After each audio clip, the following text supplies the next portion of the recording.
പാട്ടിൽ യേശുദാസാണ് നമ്മുടെ ഗാനഗന്ധർവനെങ്കിൽ ചിത്രകഥകളുടെ, വരകളുടെ, സ്കെച്ചുകളുടെ ഗന്ധർവനെയാണ് നമ്മൾ ഇന്ന് പരിചയപ്പെടുന്നത്. നമ്മൾ മലയാളികളെ 50 വർഷമായി ചിത്രങ്ങൾ കൊണ്ട് വിസ്മയിപ്പിച്ചുകൊണ്ടിരിക്കുന്ന മാത്യൂസ് എന്ന തൂലികാനാമത്തിൽ അറിയപ്പെടുന്ന KJ മാത്യു സാറിനെ കാണാനാണ് നമ്മുടെ ഇന്നത്തെ യാത്ര. 1976 മനോരാജ്യം ആഴ്ചപ്പതിപ്പിൽ പ്രസിദ്ധീകരിച്ച 12 രാവുകൾ എന്ന ഹൊറർ ചിത്രകഥയിൽ തുടങ്ങി ഇന്നും മാത്യു സ്കെച്ച് എന്ന പേരിൽ ഫേസ്ബുക്ക് പേജിൽ ചിത്രങ്ങൾ വരയ്ക്കുന്ന മാത്യു സാർ ഒരു അത്ഭുതം തന്നെയാണ്. മാത്യൂസ് എന്ന ഈ സിഗ്നേച്ചർ 70s, 80s, 90s കിഡ്സുകൾ ഹൃദയത്തോട് ചേർത്ത് വെച്ച ഒരു നൊസ്റ്റാൾജിയാണ്. മലയാള മനോരമ, മംഗളം, മനോരാജ്യം, ദീപിക തുടങ്ങി എല്ലാ ആഴ്ചപ്പതിപ്പുകളിലും ചിത്രകഥകൾ വരച്ച ആളാണ് മാത്യു സാർ. സാറിൻ്റെ ചിത്രകഥകളിലൂടെ മനോരാജ്യം എന്ന ആഴ്ചപ്പതിപ്പിൻ്റെ സർക്കുലേഷനിൽ വൻ കുതിപ്പുണ്ടായത് ആ തലമുറയ്ക്ക് നല്ലൊരു ഓർമ്മയാണ്. ആ കാലത്ത് ഹിറ്റ് ചിത്രകഥകളായ ഇഷ്ടമാണ് നൂറുവട്ടം, ഷൈമോൾ, കാർത്തികപ്പൂവ്, ചുവന്ന വൈക്കിൽ വരുന്നയാൾ എല്ലാം സാറിൻ്റെ ചിത്രകഥകളാണ്. പെരുവാടുത്ത് മനക്കപ്പൊടിയിലാണ് സാറിൻ്റെ വീട്. സാർ വരച്ച ചിത്രങ്ങളെല്ലാം നമ്മുടെ മനസ്സിലുണ്ടെങ്കിലും പെരുവാടുത്തുള്ള ആൾക്കാർക്കല്ലാതെ സാറിനെ പരിചയമുണ്ടാകില്ല. അതിന് കാരണം സാറിങ്ങനെ ഇൻ്റർവ്യൂസ് ഒന്നും ചെയ്യാറില്ല എന്നുള്ളതാണ്. ആ സസ്പെൻസ് ഇന്ന് നമ്മൾ അവസാനിപ്പിക്കുകയാണ്. 5 വയസ്സുള്ള ഒരു കുട്ടിക്ക് പത്രത്തിൽ വരുന്ന ഫാൻറ്റം, മാൻഡ്രേക്ക് തുടങ്ങിയ കാർട്ടൂൺ ചിത്രങ്ങളോട് ആകർഷണം തോന്നുന്നു. എനിക്കും ഇതുപോലെ ചിത്രകഥകൾ വരയ്ക്കണമെന്ന് മനസ്സിലുറപ്പിക്കുന്നു. പിന്നീട് വരച്ച ചിത്രകഥകളുമായി ആഴ്ചപ്പതിപ്പുകളെ സമീപിക്കുന്നു.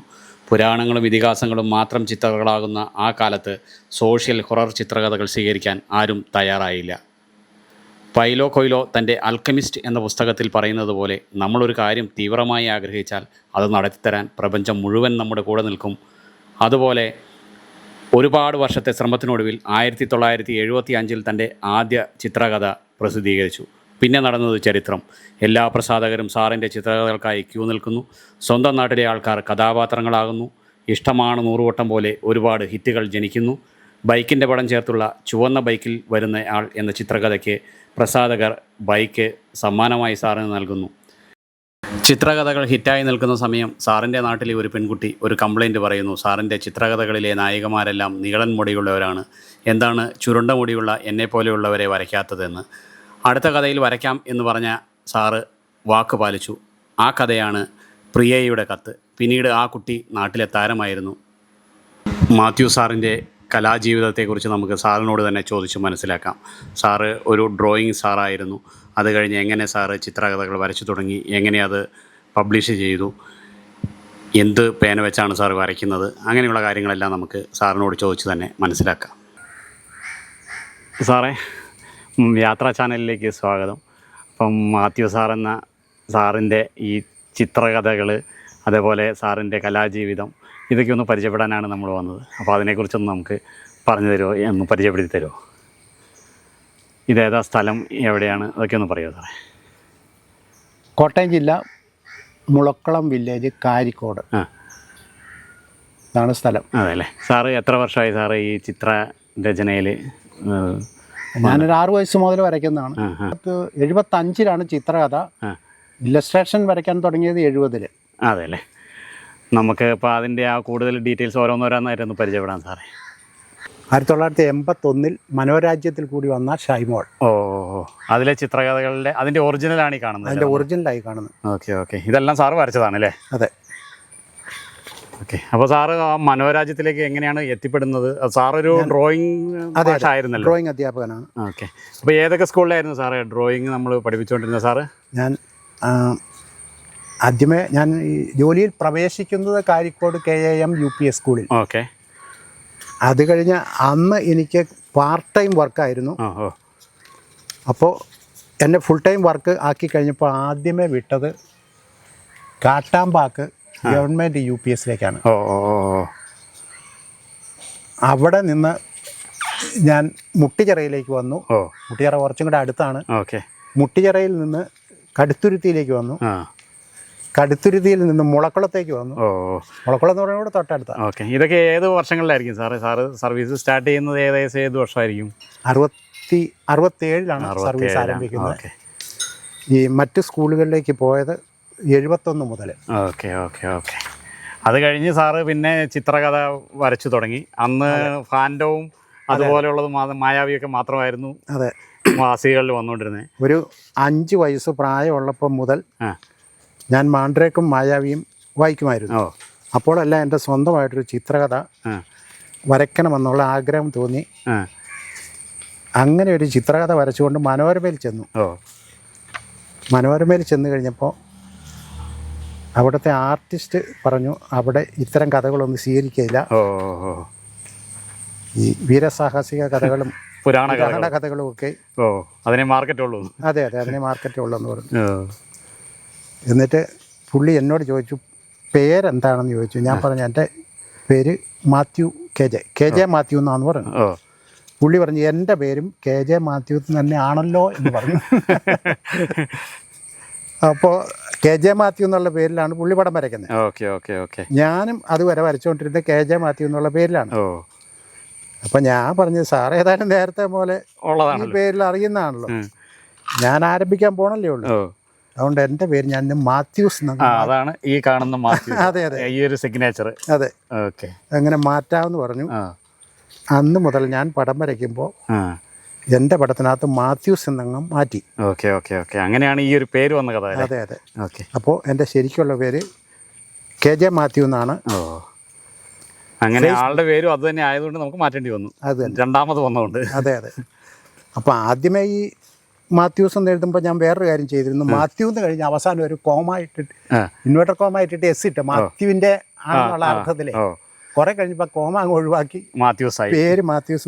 സാറേ ഈ കഥ ചിത്രകഥ ഈ കഥ ചുവന്ന ബൈക്കിൽ വരുന്ന ആൾ.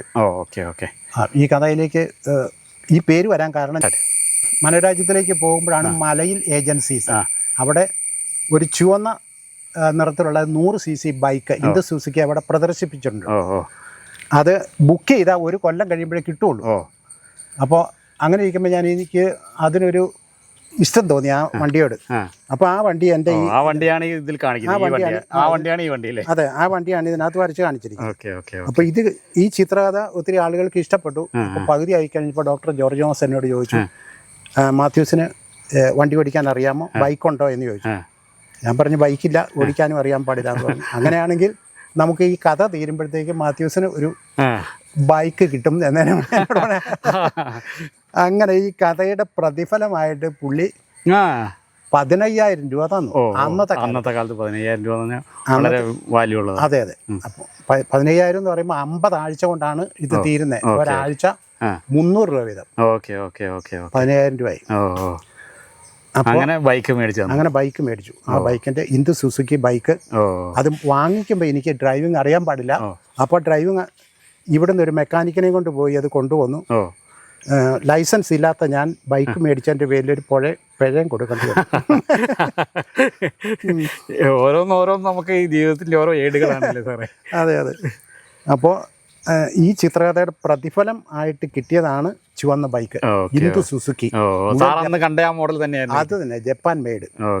അന്ന് മോഡൽ കണ്ടിട്ടാണല്ലോ സാർ വരച്ചു തുടങ്ങി. അതെ അത് തന്നെ സാറിന് കിട്ടിയില്ലേ? അത് തന്നെ കിട്ടി. അത് ശരിക്കും സർപ്രൈസ് ആയിരുന്നു. ഇവിടെയുള്ള മുഴുവൻ ആളുകൾക്ക് ആ കാര്യം അറിയാം. ആ ചിത്രകഥ വരച്ചതിന്റെ പേരിൽ എനിക്ക് കിട്ടിയതാണ് ഈ ബൈക്ക്. അതല്ലേ, അത് ഞാൻ 25 കൊല്ലം ആ ബൈക്ക് ഉപയോഗിക്കുകയും ചെയ്തു. അതല്ലേ. അപ്പം അങ്ങനെ ഒരു കഥയും കൂടെ ഈ കഥയുടെ പുറകിലുണ്ടല്ലോ സാറേ. അതെ, പ്രിയയുടെ കത്ത്. അതെ, ഇത് ഒരു ഡിറ്റക്റ്റീവും ഒരു ഹൊറർ സ്റ്റോറിയും കൂടെയാണ്. ഇത് ഹൊറർ ആയെങ്ങനെയാന്ന് വെച്ച് കഴിഞ്ഞാൽ ഇതിനകത്ത് കാമുകി മരിച്ചതിന് ശേഷവും ആ കാമുകിയുടെ എഴുത്ത് കാമുകിന് കിട്ടിക്കൊണ്ടിരിക്കുന്നു. അതാണ് ഇതിനകത്ത് സസ്പെൻസ്.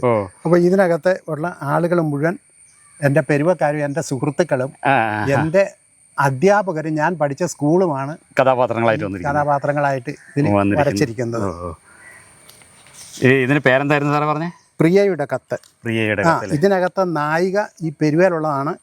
ഈ നായികയിലേക്ക് എത്തുന്നത് എങ്ങനെയാണെന്ന് വെച്ച് കഴിഞ്ഞാൽ, ഞാനൊരു ദിവസം എൻ്റെ സുഹൃത്ത് ജോസിൻ്റെ അടുത്ത് സ്റ്റുഡിയോയിൽ ചെല്ലുമ്പോഴത്തേക്ക് ജോസ് അവിടെ ഒരു പെൺകുട്ടിയെ കണ്ടു. അത് ഇതിനകത്ത് നായികയായിട്ട് വന്നയാളാണ്. അപ്പോൾ കണ്ണാടി വെച്ച ആളാണോ നായിക? അതെ. അപ്പോഴത്തേക്കും ജോസ് പറഞ്ഞു ഈ ശോഭ സാറിൻ്റെ പടങ്ങളൊക്കെ കാണുന്നുണ്ട്, പക്ഷേ ശോഭയ്ക്ക് ഒരു പരാതിയുണ്ട്. അതെന്നാന്ന് ഞാൻ ചോദിച്ചു കഴിയുമ്പോൾ പറഞ്ഞു സാർ വരയ്ക്കുന്ന പെൺകുട്ടികൾക്കെല്ലാം നീളം കൂടിയ സ്ട്രെയിറ്റ് മുടിയാണ്, ചുരുണ്ട മുടിയുള്ള ആരുമില്ല ഇതുവരെ എന്നൊരു പരാതി ഉണ്ടെന്ന് പറഞ്ഞു. ഇപ്പം ഞാൻ പറഞ്ഞ ആ പരാതി അടുത്ത ചിത്രകഥയോടുകൂടി തീർത്തേക്കാം. ആൾക്ക് കണ്ണാടിയൊക്കെ ഉണ്ടായിരുന്നു.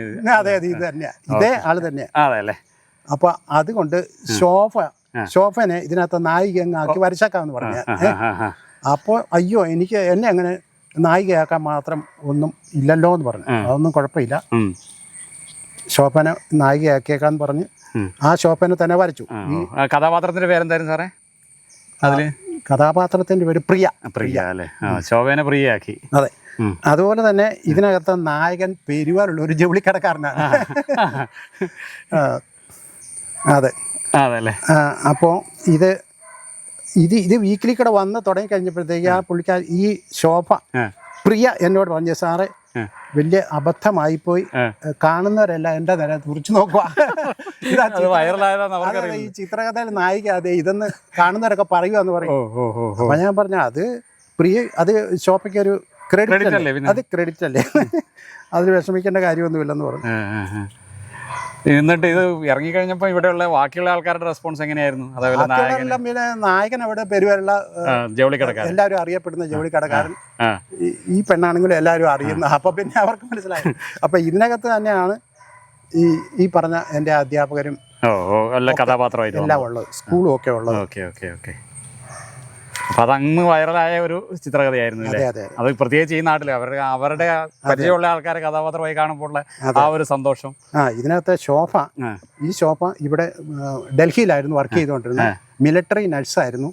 പുള്ളിക്കാരത്ത് ഇവിടെ വരുമ്പോ ഒക്കെ എന്നെ വന്ന് കാണാറുണ്ട്. അതല്ലേ, പെരുവ വരുമ്പോ. Okay okay okay. ആ ഒരു ബന്ധം ഇപ്പോഴും ഉണ്ട്. അതെ അതെ, വരുമ്പോഴൊക്കെ കാണുവാണ്. Okay okay okay. അതാണ് ഈ കഥയുടെ പുറകിലുള്ള കഥ അല്ലേ? ഈ കഥയുടെ പുറകിലുള്ള കഥ. ഇത് എല്ലാം ഓർമ്മകൾ. ഈ കഥയും മനോരാജ്യം വീക്കിലിയിൽ കൂടിയാണ് വന്നിട്ടുള്ളത്. ഇതിനകത്തെ നായകൻ എൻ്റെ ഒരു സ്റ്റുഡൻറ്റും ഇവിടെ അയൽവക്കത്തുള്ള ആളാണ്. നായിക പെരുവേൽ തന്നെയുള്ള ഒരു കുട്ടിയാണ്. മിക്കവാറും പെരുവേലുള്ള പെൺപിള്ളേരുടെയൊക്കെ പടം ഇതിനകത്തേക്ക് നായികയാക്കി വരയ്ക്കുന്നുണ്ട്. അതെ, ഇവർക്കറിയോ അത്? അവരോട് പറഞ്ഞിട്ട് തന്നെ. അതെ അല്ലേ. ഒരുവിധ ആൾക്കാർക്കൊക്കെ ഹാപ്പി ആയിരിക്കൂലേ? പിന്നല്ലേ, അവര് ഫേമസ് ആകുവാണല്ലോ. മൊബൈലോ അതുപോലെ വാട്സപ്പോ ഒന്നും ഇല്ലല്ലോ. അന്ന കാലത്ത് ഫേമസ് ആകുക, വൈറലാകുന്ന ഇവരൊക്കെയാണ്. അത് തന്നെ അത് തന്നെ. ഈ കുട്ടി പെരുവേലുള്ളതാണല്ലേ? അതെ, ഇതും പെരുവേലുള്ള. ഓക്കെ. ഈ കഥാപാത്രത്തിന്റെ പേര് ഓർമ്മയുണ്ടോ സാറിന്? കഥാപാത്രത്തിന്റെ പേര് ഞാൻ ഓർക്കണില്ല. ആളുടെ പേരാ പെരുവേലുള്ള? അത് ഓർക്കണില്ല, ഇതൊക്കെ ഒത്തിരി മുമ്പ് നടന്ന കാര്യമാണ്. സാറേ, ഇതാണ് ഇഷ്ടമാണ് 100 കേട്ടോ അല്ലേ? അതെ, മനോരമ ആഴ്ചപ്പതിപ്പിൽ കൂടി വന്നതാണ്. മനോരമയിലെ എൻ്റെ രണ്ടാമത്തെ ചിത്രകഥയാണ്. ആദ്യത്തെ ചിത്രകഥ ഉണ്ണിയും ഉഷയും. ഓക്കെ. അത് 1979 വന്നതാണ്. ഇത് രണ്ടാമത്തെ മനോരമയിൽ. ഇത് രണ്ടാമത്താണ്. ഇതാണ് ഒത്തിരി ആളുകൾക്ക് ഇഷ്ടപ്പെട്ട ഒരു കഥ. അപ്പോൾ ഈ കഥയുടെ അവസാനം ഒരു ട്രാജഡിയാണ്. അപ്പോൾ അവസാനം അവൾ മരിക്കുമ്പോഴത്തേക്കും പറയുന്നുണ്ട്, അവൾ അടുത്ത ജന്മത്തിൽ ചിലപ്പോൾ ഒരു കുരുവിയായിട്ടോ ശലഭമായിട്ടോ വരും എന്ന് പറയുന്നുണ്ട്. അതുപ്രകാരം രണ്ടാം ഭാഗം ഒരു നാളൊരു ശലഭമായി എന്ന് പറഞ്ഞൊരു ചിത്രകഥ പിന്നീട് വന്നു. അതിൻ്റെ സെക്കൻഡ് പാർട്ടായിട്ട്. അതെ, അതിൻ്റെ സെക്കൻഡ് പാർട്ടായിട്ട്. അത് മംഗളത്തിൽ കൂടിയാണ് വന്നത്. ഇത് മനോരമയിലാണ് വന്നത്. ഇത് മനോരമയിലാണ്. ഇതിന്റെ സെക്കൻഡ് പാർട്ടാണ് ശലഭമായി. അതെ അതെ, ഇതിന്റെ സെക്കൻഡ് പാർട്ടാണ് ഒരു നാൾ ഒരു ശലഭമായി. ഇതൊന്ന് ഭയങ്കര ഫേമസ് ആയിട്ടുള്ള ഇത് ഏറ്റവും കൂടുതൽ ഫേമസ് ആയ സാറിന്റെ ഒരു മാസ്റ്റർ പീസ് ആണല്ലേ? മനോരമയും കൂടിയാണ്. മനോരമയ്ക്ക് സർക്കുലേഷൻ ഉണ്ട്. അത് കാരണം എല്ലാവരും ചിത്രകഥയെ പറ്റി കേൾക്കുമ്പോൾ തന്നെ ഇതിന്റെ കാര്യമാണ് പറയുന്നത്. ഇതിനെ സംബന്ധിച്ച് വേറൊരു കഥയുണ്ട്. അത് നമ്മുടെ ഈ കേരളത്തിലെ ഒരു സ്ത്രീ ഇപ്പോൾ ഓസ്ട്രേലിയയിൽ സ്ഥിരതാമസം നടത്തുന്നുണ്ട്. അപ്പോൾ ആ സ്ത്രീയുടെ കൊച്ചുങ്ങളുണ്ടായി കഴിഞ്ഞപ്പോൾ ഹിമ ഹേമന്ത് എന്ന് പേരിട്ട്. അപ്പം ആ പേരിട്ടേക്കണ എന്താണെന്ന് വെച്ച് കഴിഞ്ഞാൽ ഇതിനകത്ത് നായകൻ്റെയും പേര് ഹിമ ഹേമന്ത്. അപ്പോൾ ആ പെൺകുട്ടി കഴിഞ്ഞ ദിവസം എന്നെ വിളിച്ചു ഫോണിൽ, ഓസ്ട്രേലിയയിൽ നിന്ന് വിളിച്ചിട്ട് എന്നോട് പറഞ്ഞു, സാറേ ഇനി ഞങ്ങൾക്ക് എൻ്റെ പേര് ഹിമ, എൻ്റെ ആങ്ങളയുടെ പേര് ഹേമന്ത്. അങ്ങനെ അമ്മ ഇട്ട പേരാണ്. അമ്മ പറഞ്ഞത് ഇത് മാത്യൂസിൻ്റെ ചിത്രകഥയിലെ ഒരു ചിത്രകഥയിലെ നായികയുടെയും പേരാണ്. അങ്ങനെയാണ്. അത് ശരിയാണോ സാറേ? അങ്ങനെയാണെങ്കിൽ ഈ ചിത്രകഥയുടെ ഏതെങ്കിലും പീസ് ഉണ്ടെങ്കിൽ എനിക്കൊന്ന് അയച്ചു തരാമെന്ന് ചോദിച്ചു. അപ്പോൾ ഞാൻ ഇതിനകത്ത് ഒരു 2-3 പീസ് ഫോട്ടോ എടുത്ത് അവർക്ക് അയച്ചു കൊടുത്തു. വളരെ സന്തോഷം. അമ്മയ്ക്ക് ഇത് കാണുമ്പോൾ ഭയങ്കര സന്തോഷമാണ്. അതാണ് ഇതിന്റെ എല്ലാം ബന്ധപ്പെട്ട് കിടക്കാണ്. ഓരോ ആൾക്കാരെ അവരുടെ ആ പഴയ നൊസ്റ്റാൾജിയയിലേക്ക് അവർ പോകും. ആ പേര് പോലും അവരിട്ടിരിക്കുന്നത് ഈ കഥാപാത്രങ്ങളെ ആകുമ്പോൾ അവരെത്രമാത്രമായി ഈ ഒരു കഥാപാത്രത്തെ ആരാധിച്ചിട്ടുണ്ടാവും. അതാണ് അതിന്റെ സംഭവം. ആദ്യത്തെ പടമാണ് കാനം EJ. എനിക്ക് എൻ്റെ സ്കെച്ചുകൾ ആദ്യമേ പ്രിന്റ് ചെയ്യാനായിട്ട് അനുവദിച്ച ആള് ഈ കാനം ഇജയാണ്. അപ്പോൾ അതുകൊണ്ട് എനിക്ക് അദ്ദേഹത്തിനെ മറക്കാൻ പറ്റുകയില്ല. ഓക്കെ, ഇതാണെന്നില്ലേ സാറിൻ്റെ ആദ്യത്തെ എൻ്റെ ഏറ്റവും ആദ്യത്തെ ചിത്രകഥ ഒരു പരീക്ഷണ ചിത്രകഥയാണിത്. ഇതായിട്ടാണ് സാറ് പല സ്ഥലത്തും പോയത്? അതെ അതെ. അപ്പോൾ ഇത് വിജയിച്ചെങ്കിൽ മാത്രമേ പിന്നെ തുടർന്ന് ഭാവിയുള്ളൂ. അതെ അതെ. ഇത് കുറച്ച് ഹിറ്റായ ചിത്രകഥയല്ലേ സാറേ? അതെ അതെ, ഇത് ഹിറ്റായതാണ്. കാർത്തികപ്പൂവില്ലേ? കാർത്തികപ്പൂവ് രണ്ടാമത്തെ ചിത്രകഥയാണ്. ഈ ചിത്രകഥ പകുതി ആയതോടു കൂടിയാണ് തുടർന്ന് അങ്ങോട്ട് വരയ്ക്കുന്നുള്ള അനുവാദം എനിക്ക് കിട്ടിയത്. തന്നെയല്ല, വേറൊരു കാര്യം, ഈ ചിത്രകഥ തീരുന്നതിന് മുമ്പേ അടുത്ത് തയ്യാറായിരിക്കണം എന്നുള്ള നിർദ്ദേശം കൊടുത്താണ്. അപ്പോൾ അത്രയും അവർക്ക് മാർക്കറ്റ് വാല്യൂ. അതെ അതെ, ഈ ചിത്രകഥ തീരുന്നതിന് മുമ്പേ അടുത്ത് തയ്യാറാക്കിക്കൊണ്ടെന്ന് ഓർഡർ. ഗ്യാപ്പ് വരാൻ പാടില്ല. അതെ, ഗ്യാപ്പ് വരരുത്. ഗ്യാപ്പ് വന്നാൽ പിന്നെ ഒരു ഓഡിയൻസ് പോകും. അതെ അതെ. അങ്ങനെ പറഞ്ഞ് ഇപ്പം രണ്ടാമത്തെ ചിത്രകഥയാണ് ഇത്, കാർത്തികപ്പൂവ്. സാറേ, നേരത്തെയൊക്കെ കണ്ടതിൽ നിന്ന് വ്യത്യാസമായിട്ട് ഇതിൻ്റെ ഒരു രചന വേറെ രീതിയാണല്ലേ? ഡോട്ട്സ്? അതെ അതെ, മുഴുവൻ ഡോട്ട്സിൽ ചെയ്തിരിക്കുകയാണ്. പൗർണമി രാവിൽ എന്ന ഒരു പുനർജന്മ കഥയാണിത്. അതിനകത്ത് ഒരു പെങ്കൊച്ചിനെ അതിൻ്റെ രണ്ടാനമ്മ കൊല്ലുന്നുണ്ട്. അത് വേറെ ഒരു പെങ്കൊച്ച് വലുതായിട്ട് വരുമ്പോഴത്തേക്കും മറ്റേ ആ മരിച്ച പെണ്ണിൻ്റെ രണ്ടാം ജന്മമായിട്ടാണ് ഇവൾ വരുന്നത്. അതുകൊണ്ട് അവൾക്ക് ഇതിൻ്റെ കാര്യങ്ങൾ മറ്റവളെ പറ്റി, മറ്റവളെ എങ്ങനെയാണ് കൊന്നെന്ന് നോക്കി അവൾക്കറിയാം. സാറേ, ഇത് മോഹാലസ്യം. ഇത് ഒത്തിരി ആളുകൾക്ക് ഇഷ്ടപ്പെട്ടേക്കണ കഥയാണ്. ഇതിനകത്ത് ശ്രീദേവി എന്ന് പറയുന്ന നായികയുടെ അമ്മ എൻ്റെ ഒപ്പം ജോലി ചെയ്യുന്ന ടീച്ചറിനെയാണ് വരച്ചിരിക്കുന്നത്. Okay okay. ഇതൊക്കെ മോഹാലസ്യത്തിലെ പിക്ചറുകളാണല്ലേ? അതെ, മോഹാലസ്യത്തെയാണ്. അപ്പോൾ ഈ കഥയുടെ പ്രത്യേകത എന്താണെന്ന് വെച്ച് കഴിഞ്ഞാൽ, ഇതിനകത്ത് ജയദേവൻ എന്ന് പറയുന്ന ആൾ ശ്രീദേവിയെ ഇഷ്ടപ്പെടുന്നുണ്ട്. അയൽവക്കത്തെ വീട്ടിലാണ്. അവൾ ഇങ്ങോട്ടും ഇഷ്ടപ്പെടുന്നുണ്ട്. ഇവർക്ക് രണ്ടുപേർക്കും പിരിഞ്ഞിരിക്കാൻ മേലാത്ത ബന്ധമുണ്ട്. പക്ഷേ ഇവർ കല്യാണത്തിൻ്റെ കാര്യം പറയുമ്പോൾ രണ്ടുപേരും ഭീമ പതുക്കണ പിന്മാറുക. അതിൻ്റെ കാരണം എന്താണെന്ന് നമുക്ക് മനസ്സിലാകുന്നില്ല. അങ്ങനെയാണ് ഈ കഥയുടെ അവസാനം വരെ ചെല്ലുന്നത്. പക്ഷേ അവസാനം എന്താണെന്നുള്ളത് മനസ്സിലാകുന്നുണ്ട്. അവിടെ ഒരു വല്ലാത്ത ട്വിസ്റ്റും അവസാനം വന്ന് സംഭവിക്കുന്നുണ്ട്. അങ്ങനെയാണ് സാറേ. ഇത് കാട്ടാറും കണിക്കൊന്നേല്ലേ? അതെ, ഈ ചിത്രകഥ കോട്ടയത്ത് നിന്ന് ഇറങ്ങിയ ഒരു പുതിയ വീക്കിലിക്ക് വേണ്ടിയിട്ട് വരച്ചതാണ്. പുതിയ വീക്കിലി വിദ്യാർത്ഥി മിത്രംകാർ പ്രസിദ്ധീകരിച്ച മനഃശബ്ദം എന്ന പേരിൽ പ്രസിദ്ധീകരിച്ച ഒരു വീക്കിലിക്ക് വേണ്ടിയിട്ട് വരച്ചതാണ് ഈ ചിത്രകഥ. കാട്ടാറും കണിക്കൊന്നയും. ഇതിൽ കുറച്ച് സ്റ്റൈൽ കുറച്ച് മാറ്റിയിട്ടുണ്ടെന്നില്ലേ? അതിനകത്ത് ഇതുപോലത്തെ ആർട്ട് വരച്ചിരിക്കുന്ന ഇതിൻ്റെ സ്വപ്ന സീനിൽ എല്ലാം ഇങ്ങനത്തെയാണ് വരച്ചിരിക്കുന്നത്. അല്ലാത്തവരത്തെല്ലാം മറ്റേ സാധാരണ ബ്രഷ് വർക്കും വരയ്ക്കും. സ്വപ്നം വരുമ്പോൾ എല്ലാം ഇതുപോലത്തെ വരയ്ക്കും. ഇത് സാധാരണ സീന്. അതെ അതെ, താഴെയുള്ളത്. അതെ, അങ്ങനെയാണ് ഈ കഥ. അപ്പോൾ ആൾക്കാർക്ക് കാണുമ്പോൾ അതും പെട്ടെന്ന് മനസ്സിലാവും. അതെ, പെട്ടെന്ന് മനസ്സിലാവും അതിൻ്റെ സ്വപ്നം ഏതാ, മറ്റേ തിരിച്ചറിയാവേ. ഓക്കെ. സോ ആ ഒരു ഗന്ധർവ ലുക്ക് ഉണ്ടല്ലേ? അതെ അതെ, മേഘങ്ങൾക്കൊക്കെ ഇത് കണ്ടില്ലേ? ഇതിനകത്തൊക്കെ നല്ലൊരു ഭംഗിയല്ലേ ഇവര്. അതെ അതെ അതെ, മുടിയൊക്കെ പറക്കുന്നതും. അതെ അതെ. മരത്തിന് പോലും വ്യത്യാസമുണ്ട്, മരത്തിൻ്റെ ഇലകൾ പോലും. മരത്തിനല്ല, ഇവരെ വേറൊരു കല്യാണം ആലോചന നടക്കുന്ന ഒരു സീനുണ്ട്. ഇവിടെ വേറൊരു പെണ്ണെ കൊണ്ട് കെട്ടിക്കുന്നത്. അതിനകത്ത് ഈ രണ്ട് ചെറുക്കന്മാരെ രണ്ട് രീതിയിൽ ഞാൻ ഈ വരച്ചിട്ടുണ്ട്. ഇത് കാണിക്കാം. ഇത് ഇവള് പ്രേമിച്ചിരുന്ന ചെറുക്കനാണിത്. അപ്പോൾ വേറെ ഒരു ഇച്ചിരി പ്രായമുള്ളൊരു ചെറുക്കനായിട്ട് ഇവൾക്ക് കല്യാണാലോചന നടത്തിയേക്കുക. അപ്പോൾ ആ ചെറുക്കനോട് കൂടി ഇവളുടെ ഷേപ്പ് എങ്ങനെയാണെന്നുള്ളത് ഇപ്പോൾ ഈ കാണുന്നത്. രണ്ട് രീതിയിലല്ലേ ഇത്. ഞാൻ എൻ്റെ ചിത്രകഥകൾക്ക് ഹാഫ് പേജ് അതിനകത്ത് എല്ലാ ചിത്രങ്ങളും വന്നുകൊണ്ടിരുന്നു.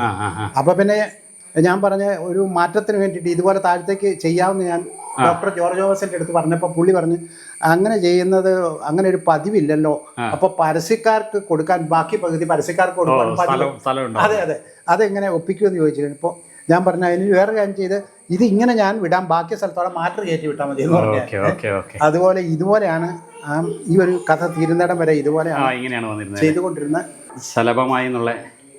അതെ, അതിൻ്റെ സെക്കൻഡ് പാർട്ടില്ലേ, മറ്റേ ഇഷ്ടമാണ് നൂറുവട്ടത്തിൻ്റെ രണ്ടാം ഭാഗമാണിത്. ഇതിനകത്ത് ഇഷ്ടമാണ് നൂറുവട്ടം അവസാനിക്കുമ്പോൾ അതിനകത്ത് നായിക പറയുന്നുണ്ട്, അടുത്ത ജന്മത്തിൽ ഞാൻ ഒരു കുരുവിയോ ചിത്രശലഭമോ ആയി വരും, അത് നിൻ്റെ അടുത്ത് എന്തെങ്കിലും പ്രത്യേകത കാണിക്കുന്നുണ്ടെങ്കിൽ അത് ഞാനാണെന്ന് അറിഞ്ഞുകൊള്ളണമെന്ന് പറയുന്നുണ്ട്.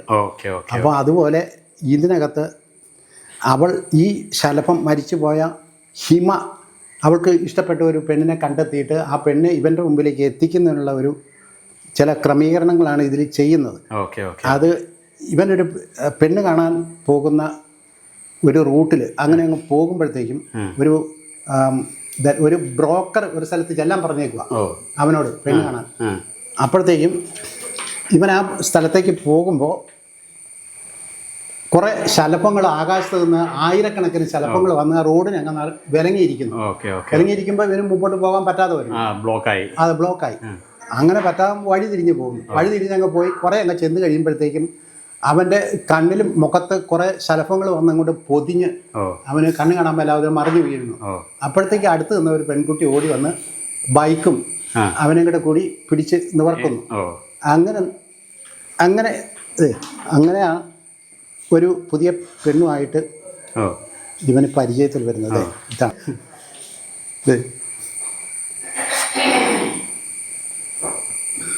ഇതിനകത്ത് വരയ്ക്കൊരു ചെറിയ മാറ്റമുണ്ട്. കാരണം ഇതിനകത്ത് സ്പ്രേ ഉപയോഗിച്ചിട്ടുണ്ട്. അതല്ലേ, കണ്ടോ? ചെറിയൊരു അതെ അതെ, ആദ്യമായിട്ടാണ് സാറേ ഇതിനകത്ത് ആദ്യമായിട്ട് സ്പ്രേ ഉപയോഗിക്കുന്നത്. വെറൈറ്റിക്ക് വേണ്ടിയിട്ട് ഇങ്ങനെ ഒരു ചില മാറ്റങ്ങളൊക്കെ ഇതിനകത്ത് സ്പ്രേ നന്നായിട്ടുണ്ട്. കണ്ടോ? അതുപോലെയല്ല, കുറച്ച് വ്യത്യസ്തമായിട്ടാണ് സാർ ചെയ്തിരിക്കുന്നത്. അതെ അതെ, ഇതിന് ചിത്രങ്ങൾക്ക് കൂടുതൽ പ്രാധാന്യം കൊടുത്ത് വരച്ചിരിക്കുന്ന ഒരു ചിത്രങ്ങൾക്കെന്ന് പറഞ്ഞാൽ കഥയേക്കാൾ കൂടുതൽ ചിത്രങ്ങൾക്ക് പ്രാധാന്യം കൊടുത്ത് വരച്ചിരിക്കുന്നതാണ്. ഇതിനകത്തെല്ലാം കണ്ടോ ഇത്രയും ഡീറ്റെയിൽഡ് ആയിട്ട് വരകളൊക്കെ വന്നേക്കണത്.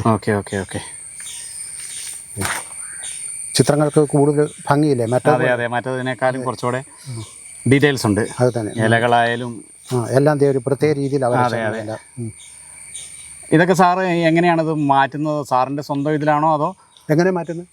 അപ്പം നേരത്തെ വരച്ചതൊന്നും ഇതിലേക്കൊരു വ്യത്യസ്തത വരണം എന്ന് സാർ പെട്ടെന്ന് അങ്ങ് അല്ല, അത് നമുക്ക് വെറുതെ ഒരു ചേഞ്ചിന് വേണ്ടിയിട്ട് ചെയ്തതാണ്. മാറ്റം വേണമല്ലോ. അതെ അതെ അതെ, അത് പക്ഷേ മറ്റേത് മുമ്പ് കണ്ടതിൽ നിന്നൊക്കെ വളരെ വ്യത്യസ്തമാണ്. ഒത്തിരി വ്യത്യാസത്തിലായി വന്നേക്കണം. പടമെല്ലാം ഇതുപോലെ വരുന്ന കണ്ടത് കണ്ടോ? അതെ, എനിക്ക് ഇതുപോലത്തെ വര എനിക്ക് വലിയ ഇഷ്ടമാണ്. ഇപ്പോൾ സാർ ഇപ്പം റീസെൻ്റ് ആയിട്ട് ചെയ്യുന്നത് സ്കെച്ച് വർക്കുകളാണല്ലോ. അതെ, സ്കെച്ച് വർക്കാണ്. സാറ് മാത്യു സ്കെച്ച് എന്നുള്ള രീതിയിൽ ഫേസ്ബുക്ക് പേജിൽ ഒക്കെ അപ്ലോഡ് ചെയ്യുന്നുണ്ടല്ലോ. അപ്പോൾ പലർക്കും സംശയമുണ്ട്, ഇത് ആൾക്കാർ വരച്ചതാണോ അതോ ചെയ്തതാണോ? ഇപ്പോൾ സാറ് കൈകൊണ്ട് വരച്ച ചിത്രങ്ങളാണ് ഇതെന്ന് പ്രത്യേകം ഇതിൽ ഓർമ്മിപ്പിക്കുകയാണ്. ഇതെല്ലാം അതിൻ്റെ ഒറിജിനൽ കോപ്പീസാണ് നമ്മളിപ്പോൾ കണ്ടുകൊണ്ടിരിക്കുന്നത്. ഇത് അടൂർ ഗോപാലകൃഷ്ണൻ, ഇത് ഏറ്റവും ഇന്ന് രാവിലെ വരച്ചതാണ്. ഇന്നലെ വൈകുന്നേരം 12:30 ഇത്. അപ്പോൾ ഇതിനകത്തേക്ക് ചെന്ന് എത്തുന്നത് എങ്ങനെയാണെന്ന് വെച്ച് കഴിഞ്ഞാൽ, ആരംഭത്തിൽ ഞാൻ ഫേസ് വരയ്ക്കാൻ വേണ്ടിയിട്ട് ഈ ചരമകോളത്തിലെ ആളുകളുടെ പടം ചുമ്മാ എടുത്ത് ഇങ്ങോട്ട് നോക്കി വരയ്ക്കുകയാണ് ചെയ്തുകൊണ്ടിരുന്നത്.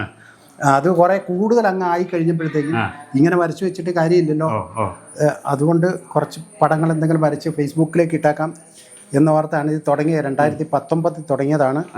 ഇപ്പം 2000-ഓളം ആയില്ലേ സാറേ? ഇത് 2124. ഒരു ദിവസം ഒരു പടം വരയ്ക്കുമോ സാറേ? ഒരു ദിവസം ഒരെണ്ണമൊന്നുമല്ല, ഇപ്പോൾ ഒരു ദിവസം ഞാൻ 3 എണ്ണം വിടുന്നുണ്ട്. രാവിലെ ഒരെണ്ണം, വൈകുന്നേരം 2 എണ്ണം വിടുന്നുണ്ട്. അങ്ങനെ 3 എണ്ണം ഇപ്പോൾ വിടുന്നുണ്ട്.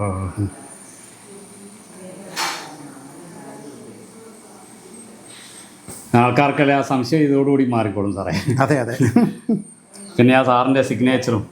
അതെ, പിന്നെ ഇതിൻ്റെ ഇടയ്ക്ക് വേറൊരു കാര്യം എന്നാന്ന് വെച്ച് കഴിഞ്ഞാൽ, ഇതിനകത്ത് ഈ പെയ്ഡ് സ്കെച്ച് ആവശ്യപ്പെടുന്ന ആളുകൾ പ്രത്യേകം പറയും സാറിൻ്റെ സിഗ്നേച്ചർ അതിനകത്ത് ഉണ്ടായിരിക്കണം കേട്ടോ, അത് മസ്റ്റാണെന്ന് പറയും. ആരംഭകാലത്ത് ചിലര് അവരുടെ പടം ഈ നമ്പർ 1000 എത്തുന്നിടം വരെ ഞാൻ ആളുകൾക്ക് ഫ്രീ ആയിട്ടാണ് വരച്ചു കൊടുത്തോണ്ടിരുന്നത്. അപ്പോൾ അതെൻ്റെ ഫോളോവേഴ്സിനെ എല്ലാം ഞാൻ അങ്ങോട്ട് വരച്ചു വിടുക, അവർക്ക് വരച്ച് കൊടുത്തോണ്ടിരിക്കുക. അങ്ങനെ കിട്ടുന്നവർക്ക് ഇതിന് വലിയ മൂല്യമൊന്നുമില്ല, വെറുതെ കിട്ടുന്നതല്ല, മൂല്യമില്ല. എന്നിട്ട് അവരെന്ത് ചെയ്യുന്നത് വെച്ച് കഴിഞ്ഞാൽ, ഈ പടം അവർ മേടിച്ചിട്ട് അതിനകത്തുനിന്ന് എൻ്റെ ഈ സ്കെച്ച് ഈ സൈൻ അങ്ങോട്ട് മാറ്റി കളയും. സിഗ്നേച്ചർ മാച്ചിട്ട് അവർ അതിൻ്റെ പ്രൊഫൈലിൽ ആ പടം എടുത്തിടും. അങ്ങനെ 1-2 പേര് ചെയ്തതായിട്ട് എൻ്റെ ശ്രദ്ധയിൽപ്പെട്ടു. പക്ഷെ അവരത് ചെയ്യാന്ന് പറഞ്ഞാൽ ശരിക്കും പറഞ്ഞാൽ സിഗ്നേച്ചറിന് അതിൻ്റെ വില. സെൽഫിയൊക്കെ എടുത്ത് ഒന്നിനും കൊള്ളു തരാത്ത പടങ്ങളൊക്കെ വരച്ചു, ഇതങ്ങ് വരച്ചോ എന്ന് പറയുക. ഒരു പുള്ളി എൻ്റെ ഒരു അടുപ്പമുള്ള ഒരാളാണ്. സാറ് ഏതായാലും ചുമ്മാ വരച്ചോണ്ടിരിക്കുകയല്ലേ, എൻ്റെ ഭാര്യയുടെ മക്കളുടെ ഒക്കെ പടം വരച്ചോന്ന് പറഞ്ഞു 3 എണ്ണം ഇങ്ങോട്ട് അയച്ചു തന്നു. നമ്മൾ ചുമ്മാ വരച്ചോണ്ടിരിക്കും, ഒരു പണിയില്ലാതെ വെറുതെ വരച്ചോണ്ടിരിക്കും. അതിന് നമ്മുടെ എഫർട്ടിന് വാല്യൂ കാണുന്നില്ല. നമുക്കൊരു ജോലി തന്നേക്കാന്ന് ഓർത്തോണ്ട് പുള്ളി എൻ്റെ ഭാര്യയുടെ മക്കളൊക്കെ അങ്ങ് വരച്ചോ, വെറുതെ ഇരിക്കല്ലേ. ഇതുപോലെ വന്നു കഴിഞ്ഞാൽ നമ്മൾ മടുത്ത്. അതാണ് ഈ ആറ്റിറ്റ്യൂഡാണ് പ്രശ്നം. അതെ, ആളുകൾക്ക് ഈ ആറ്റിറ്റ്യൂഡാണ്. നമ്മൾ അത്രയും കഷ്ടപ്പെട്ട് ഇത്രയും ചെയ്ത് അവർക്കൊരു ഇത് ചെയ്തു കൊടുത്തിട്ട് അതിന്റെ അടുത്തൊരു 5% ആളുകൾക്ക് ഇത് കിട്ടിയ എന്തൊരു മൂല്യം, ഭയങ്കരമായിട്ട് മൂല്യം കൽപ്പിക്കുന്ന ആളുകൾ ഇതിന്റെ ഇടയ്ക്ക് ഉണ്ട്. ഇത് വരയ്ക്കുന്ന പേന കാണിച്ചുതരാം. ഇപ്പോൾ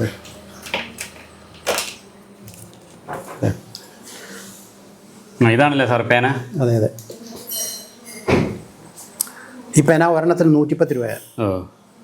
അധികം നാളത്തേക്ക് നിൽക്കില്ല, മഷിയെ പെട്ടെന്ന് തീർന്നു പോകും. യൂണിപ്പിൻ ഫൈൻ ട്യൂൺ അല്ലേ സാറേ? അതെ അതെ അതെ. Water and fade proof permanent ink. അത് തന്നെ. ഇതുപോലത്തെ നമ്പർ 1 മുതൽ അങ്ങോട്ട് 10 വരെയുള്ള നമ്പർ പോയിന്റുകളുണ്ടല്ലേ സാറേ? അത് ഞാൻ 1, 2, 3 ഉപയോഗിക്കുന്നുള്ളൂ. Okay okay okay. 1, 2, 3 ഉപയോഗിക്കുന്നുള്ളൂ. പേന ഏതാന്ന് പലരും എന്നോട് ചോദിക്കുന്നുണ്ട്. Okay okay.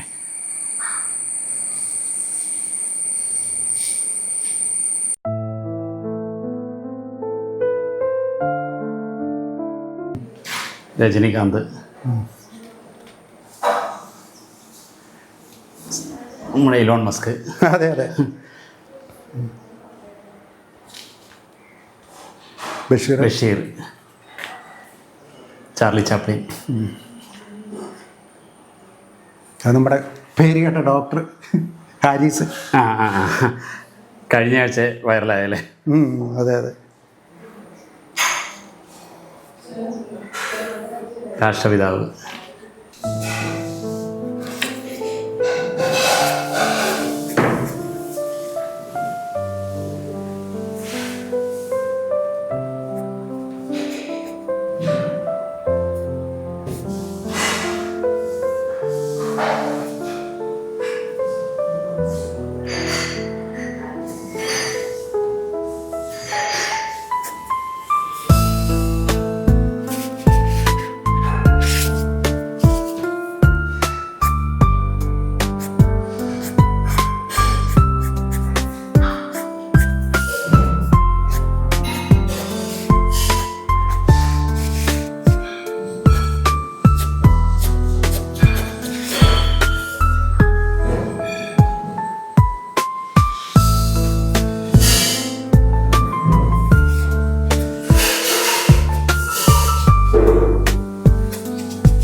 സാറിൻ്റെ സൈൻ കൊണ്ടിട്ടുള്ളൂ സാറേ, ആ മാസ്റ്റർ പീസ് സൈൻ.